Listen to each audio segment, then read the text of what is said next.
Bismillahirrahmanirrahim. Assalamualaikum warahmatullahi wabarakatuh. Alhamdulillahilladzi anzala sakinata fi qulubil mu'minin liyazdadu imanan ma'a imanihim. Asyhadu an la ilaha illallah wa asyhadu anna Muhammadan abduhu wa rasuluh. Alladzi la nabiyya ba'da amma ba'du. Pada kesempatan kali ini, saya sangat bersyukur bisa diberikan kesempatan untuk menyampaikan kepada kawan-kawan semua sedikit tentang apa yang saya ketahui dan yang saya pelajari. Rasulullah bersabda, sampaikanlah walaupun satu ayat. Tujuan dalam pembuatan video ini adalah untuk memenuhi tugas ibadah tilawah. Nah, tapi kesempatan bagi saya untuk menebar kebaikan dan semoga bermanfaat bagi yang lainnya yang menonton video ini. Pada kesempatan kali ini, saya akan membahas tentang stoicisme. Adakah stoicisme dalam Islam?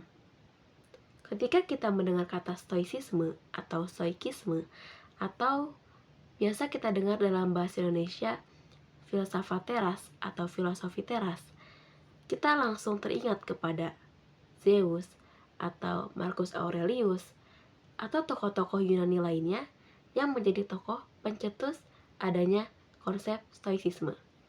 Konsep stoicisme ada sebagai bentuk konsep untuk mewujudkan kebahagiaan dan ketenangan dalam hidup. Salah satu konsep stoicisme yang sangat terkenal adalah dikotomi kendali. Dikotomi kendali adalah membagi hal-hal yang dalam kendali kita dan di luar kendali kita. Jadi ada dua hal, yaitu yang dalam kendali kita dan yang di luar kendali kita. Yang dalam kendali kita adalah pikiran kita, apa yang akan kita perbuat, apa yang kita rasakan, itu adalah dalam kendali kita. Dan ada hal-hal yang di luar kendali kita, seperti pikiran orang lain, perkataan orang lain, perbuatan orang lain terhadap kita, itu di luar kendali kita. Nah, dalam dikotomi kendali, kita dianjurkan untuk fokus terhadap apa-apa yang menjadi kendali diri kita, seperti pikiran kita dan apa yang kita perbuat. Jadi kita tidak perlu menghiraukan perlu menghiraukan apa yang dilakukan orang lain kepada kita, karena itu di luar kendali kita. Bahkan dalam buku Filosofi Teras karya Henry Manampiring disebutkan bahwasanya ketika kita sakit hati, itu karena kita yang mengizinkan kita sakit hati. Ketika orang lain mengejek, kemudian kita sakit hati, itu karena kita yang mengizinkan kita untuk sakit hati.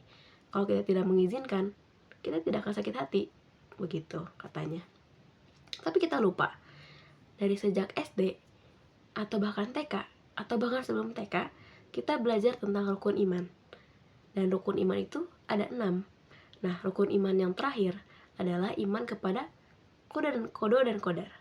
Ketika kita menelisik kembali tentang stoicisme, ini telah ada dalam ajaran agama Islam, dan ini benar-benar akan membuat hidup kita lebih tenang ketika kita benar-benar memahami konsep ini.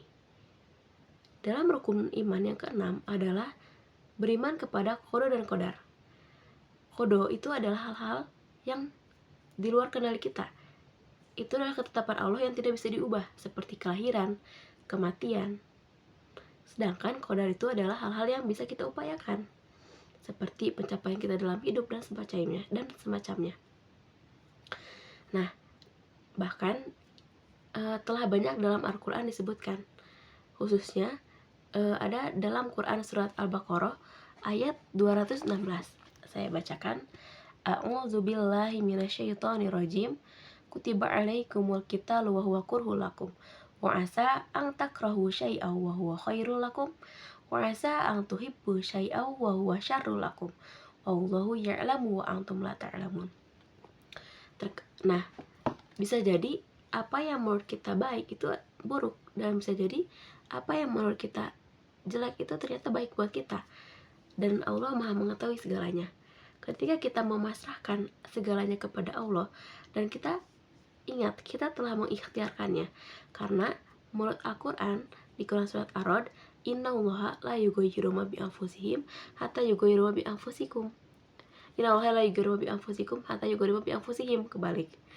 Jadi Allah tidak akan mengubah nasib suatu kaum sampai mereka yang berusaha untuk mengubahnya. Nah, tapi ingat, kita perlu, ketika kita sudah berusaha semaksimal mungkin, kita perlu memasrahkan segalanya kepada Allah. Bisa jadi apa yang menurut kita baik ternyata itu jelek, dan menurut kita jelek ternyata baik untuk kita. Tugas kita yang adalah berusaha semaksimal mungkin, kayak gitu. Nah, dengan konsep ini pun kalau kita benar-benar meresapi, membaca tafsirnya dengan baik, itu tuh benar-benar akan membuat hidup kita lebih tenang. Ditambah lagi mungkin dengan pengetahuan kita tentang stoicisme, ditambah lagi kita kuat gitu dalam memahami tentang kehidupan ini yang sudah tertera dalam Al-Quran. Nah, maka dari itu, ayo kita refleksikan kembali tentang apa saja yang ada dalam Al-Quran. Al-Quran adalah pedoman hidup. Kalau kita mau hidup kita mau tenang, hidup kita mau bahagia, kita resapi Al-Quran dan kita telaah lagi apa yang ada dalam Al-Quran, karena semuanya ada dalam Al-Quran. Sekian dari saya. Wassalamualaikum warahmatullahi wabarakatuh. Mohon maaf apabila ada salah-salah kata. Wabillahi taufiq wal hidayah. Wassalamualaikum warahmatullahi wabarakatuh.